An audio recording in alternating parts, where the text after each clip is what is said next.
Praise the Lord. Hallelujah. ഈശോയിൽ ഏറ്റവും സ്നേഹമുള്ളവരെ, പരിശുദ്ധ അമ്മയുടെ ജനന തിരുനാളിലേക്ക് നമ്മൾ അടുക്കുകയാണ്. 8 നോമ്പിലേക്ക് പ്രവേശിക്കുന്നു. പ്രാർത്ഥനയുടെ ആശംസകൾ ഈ ദിവസങ്ങളിൽ എല്ലാവർക്കും നേരുകയാണ്. ലൂക്കായുടെ സുവിശേഷം 1-ാം അധ്യായം 46-ാമത്തെ വചനത്തില് പരിശുദ്ധ അമ്മയുടെ സ്തോത്രഗീതം നമ്മളിങ്ങനെ വായിക്കുന്നു. എൻ്റെ ആത്മാവ് കർത്താവിനെ മഹത്വപ്പെടുത്തുന്നു, എൻ്റെ ചിത്തം എൻ്റെ രക്ഷകനായ ദൈവത്തിൽ ആനന്ദിക്കുന്നു. സ്വർഗത്തിൽ ആനന്ദിച്ച, ദൈവത്തിൽ ആനന്ദിച്ച, ദൈവവചനത്തിൽ ആനന്ദിച്ച ഒരമ്മ.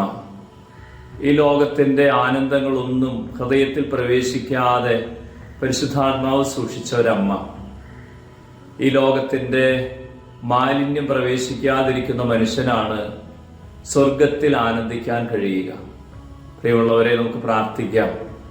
ഈ ദിവസങ്ങളിലെ പ്രാർത്ഥനകളിലൂടെ ലോക മാലിന്യങ്ങളിൽ നിന്ന് വിട്ട് സ്വർഗത്തിൽ ചിന്തയിലേക്ക് നമ്മുടെ ജീവിത ശൈലികളെല്ലാം ചേർത്ത് വയ്ക്കാനും ലക്ഷ്യം വയ്ക്കാനും ആനന്ദിക്കാനുള്ള കൃപയ്ക്ക് വേണ്ടി പ്രാർത്ഥിക്കാം. കൊളോസ്സോസുകാർക്ക് എഴുതിയ ലേഖനം 3-ാം അധ്യായത്തിൽ 2-ാം വചനത്തിൽ പൗലോസ്ലീഹായുടെ ദൈവാത്മാവ് നമ്മെ പഠിപ്പിക്കുന്നുണ്ട്. നിങ്ങൾ ഉന്നതത്തിലുള്ളവയിൽ ശ്രദ്ധ വയ്ക്കുക. ഈ ലോകത്തിലുള്ള വസ്തുക്കളിലല്ല, ഉന്നതത്തിലുള്ളവയിൽ.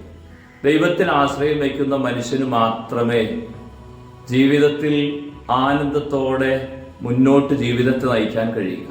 പ്രതിസന്ധികളിൽ തളരാതിരിക്കുന്നവൻ അവനാണ്.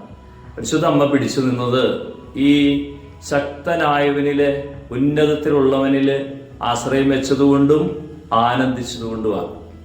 ജോബിന്റെ പുസ്തകം 19-ാം അധ്യായത്തിന്റെ 26-ാമത്തെ വചനം ഇപ്രകാരം നമ്മെ ഓർമ്മപ്പെടുത്തുന്നുണ്ട്.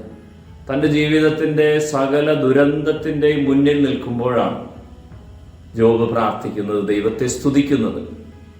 എൻ്റെ ചർമ്മം അഴുകി ഇല്ലാതായാൽ മാംസത്തിൽ നിന്നുകൊണ്ട് ഞാൻ ദൈവത്തെ സ്തുതിക്കും. പ്രിയമുള്ളവർ, ഇത് വലിയ ആഴമുള്ള വിശ്വാസത്തിൽ അടിത്തറയുള്ള മനുഷ്യന് മാത്രം പറയാൻ കഴിയുന്ന കാര്യമാണ്. നമുക്ക് ഈ ദിവസങ്ങളിലെ വലിയൊരു പ്രാർത്ഥന, പരിശുദ്ധ അമ്മയുടെ മധ്യസ്ഥം വഹിച്ചുള്ള പ്രാർത്ഥന ഇതായിരിക്കട്ടെ.